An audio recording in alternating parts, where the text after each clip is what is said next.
ఇప్పుడు కేవలం 7,999 up to 10 kgs వరకు బరువు తగ్గి అధిక బరువు నుంచి వచ్చే ప్రధాన సమస్యలను దూరం చేసుకోండి. సమ్మర్ లో పెద్ద సినిమా ఒక్కటి రాకపోయినా ఎంటర్టైన్మెంట్ కు మాత్రం లోటు లేదు. స్టార్ హీరో ఎంట్రీ ఇవ్వకపోయినా వినోదం పంచే సినిమాలు చాలానే ఉన్నాయి. సమ్మర్ స్టార్ట్ అయిందో లేదో 2 సినిమాలు హిట్ కావడంతో అప్కమింగ్ ఎంటర్టైనర్స్ కు మంచి బూస్టప్ వచ్చింది. ఈ వేసవి వినోదం పంచుతుందా లేదా చూద్దాం. ఈ సమ్మర్ సీజన్ జోరంతా కామెడీ సినిమాలదే. శ్రీ విష్ణు, ప్రియదర్శి, రాహుల్ రామకృష్ణ నటించిన ఎంటర్టైన్మెంట్ మూవీ ఓం భీమ్ భుష్తో సమ్మర్ సీజన్ మొదలైంది. ఒకవైపు ఇంటర్ ఎగ్జామ్స్, మరోవైపు ఐపీఎల్ ను ఎదుర్కొని బ్రేక్ ఈవెన్ కు దగ్గర పడింది. సినిమాను 10 కోట్లకు అమ్మితే ఇప్పటికే 9.5 కోట్లు కలెక్ట్ చేస్తుంది. ఈ వీకెండ్ కు లాభాల్లోకి రానుంది. రీసెంట్ గా రిలీజ్ అయిన టిల్లు స్క్వేర్ అయితే బాక్సాఫీస్ వద్ద ఊచకోత స్టార్ట్ చేసింది. డీజే టిల్లు హిట్ తర్వాత వచ్చిన సీక్వెల్ పై భారీ అంచనాలున్నా మొదటి రోజు ఎవరు ఊహించని స్థాయిలో వసూళ్లు రాబట్టింది.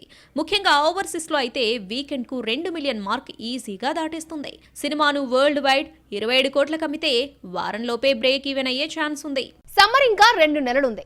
ఇప్పటికే 2 కామెడీ సినిమాలు హిట్ అయ్యాయి. ఓం భీమ్ బుష్ బోని కొడితే టిల్లు స్క్వేర్ దాన్ని కంటిన్యూ చేసింది. ఈ 2 సినిమాలు ఇచ్చిన భరోసాతో హిట్ కొట్టేందుకు మరిన్ని ఎంటర్టైనర్స్ వస్తున్నాయి. అవేంటో చూసేద్దాం.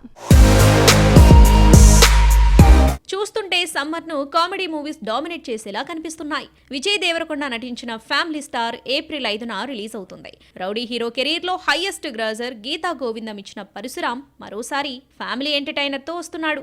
ఈ మధ్యనే రిలీజ్ అయిన ట్రైలర్ సినిమాకు హైప్ తీసుకొచ్చింది. ఏప్రిల్, మే అంతా ఎంటర్టైన్మెంట్ మూవీస్ హవా నడుస్తుంది. అల్లరి నరేష్ నవ్వించి చాలా కాలమైంది.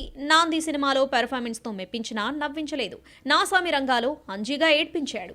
సీరియస్ క్యారెక్టర్స్ నుంచి యూటర్న్ తీసుకున్న నరేష్ ఆ ఒక్కటి అడక్కు అంటూ ఎంటర్టైన్ చేయడానికి ముందుకొస్తున్నాడు. అంజలి నటించిన గీతాంజలి హర్రర్ ఎంటర్టైనర్ గా ఆకట్టుకుంటుంది. ఆ తర్వాత అంజలి రైటర్ కోనా వెంకట్ కు సరైన హిట్ పడలేదు. గీతాంజలి సీక్వెల్ గీతాంజలి మళ్లీ వచ్చింది. మరోసారి ఎంటర్టైన్ చేసి హిట్ కొట్టాలన్న నమ్మకంతో ఏప్రిల్ 11న వస్తున్నారు. దెయ్యం కథతో వచ్చిన Om Bheem Bush hit horror comedy movies కు నమ్మకం కలిగిస్తుంది. దెయ్యంతో ప్రేమలో పడే డిఫరెంట్ కాన్సెప్ట్ తో రూపొందిన లవ్ మీ ఏప్రిల్ 25న రిలీజ్ అవుతుంది. ఆశీష్, బేబీ ఫేమ్, వైష్ణవి జంటగా నటించిన ఈ సినిమాకు కీరవాణి మ్యూజిక్ అందించగా ఫస్ట్ సింగిల్ ను రిలీజ్ చేశారు.